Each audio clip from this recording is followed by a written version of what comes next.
Good afternoon, I'm Sean Yao, and this is One News Now. The Philippine Postal Corporation, or PhilPost, is awaiting the assessment of the Manila Post Office's insurance company for its rehabilitation. Postmaster General Luis Carlos said the appraiser will be visiting the building this afternoon for the assessment. However, they will still check the structural integrity of the post office before anything. They will also be determining the appropriate appraisal to rehabilitate the building. He also said the Bureau of Fire Protection will be releasing a final report on the cause of the blaze. My initial point is to get a structural engineer and see first the integrity of the building para malaman lang po natin if whatever the 300 or the 500 million appraisal will be enough to rehabilitate the heritage building. And Manila City Mayor Honey Lacuna has assured the public that no new infrastructure can be built in place of the historic Manila Central Post Office after it was gutted by a fire on Sunday night. Speaking to 1PH's Sa Totoo Lang, Lacuna explained that the Central Post Office was built in an institutional zone based on the city's zoning ordinance. With this, Lacuna says the post office will be restored and that no other structure is allowed to take over the site. Employees of the Manila Central Post Office will be temporarily working out of an office near Del Pan in Tondo as authorities and the local government restore their central office. Actually, yung kinatatayuan po ng Manila Central Post Office ay isang institutional zone. Ibig sabihin po, ang pwede lang po doon ay mga opisina, mga historical structures, ang pwede lang po doon matayo. Wala pong maaaring pwedeng ipatayo doon na ba o hindi po natin pwedeng sirain kung ano po yung nakatayo na doon. Lacuna also said that the 8-hour-long fire incurred initial damages pegged at some 300 million pesos. She also noted that the post office had no water sprinklers installed because of its age. Still, the Manila mayor said she has instructed the Manila Fire District to inspect other old buildings in the city of Manila to make sure that such fires will be prevented in the future. Nagbigay po ng instructions sa Manila Fire District na pagtingin po ang kanilang paglilibot at pag-inspect ng lahat ng mga buildings dito sa lungsod ng Manila, lalong-lalo po yung mga old buildings. We're gonna pause for a quick break, but One News Now will be back with more stories after that. Keep it here.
You're back on One News Now. I'm Sean Yao.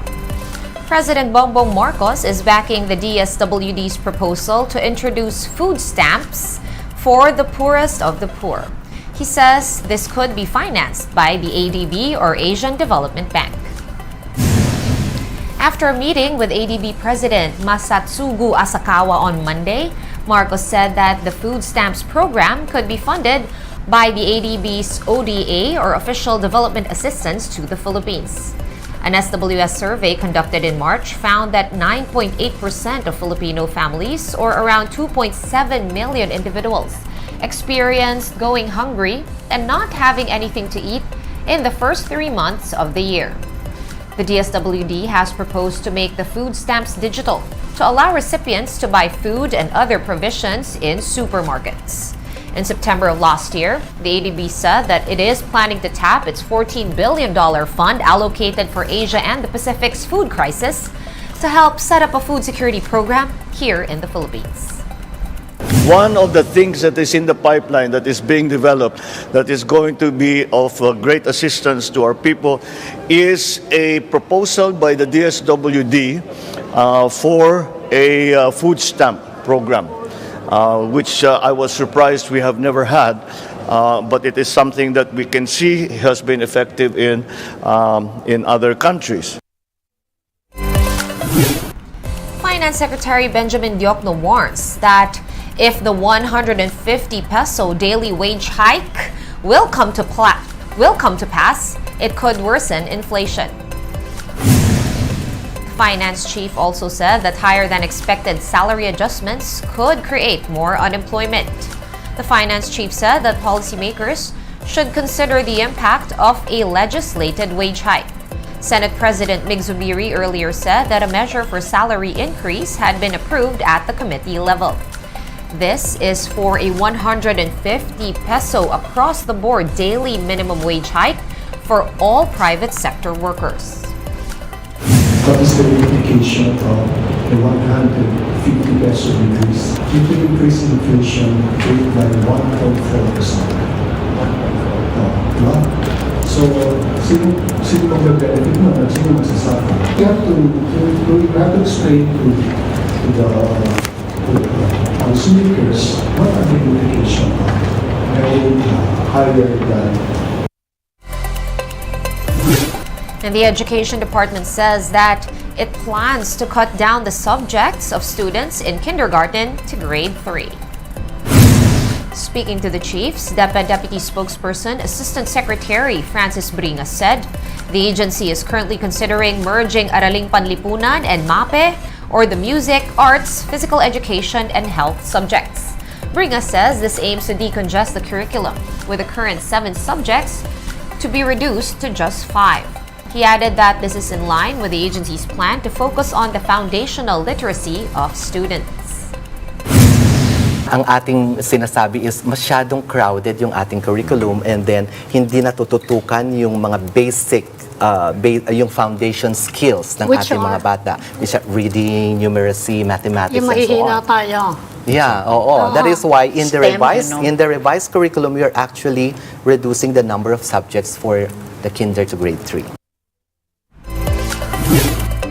One News Now will be back with more stories at 3 p.m. I'm Sean Yao. We are One News.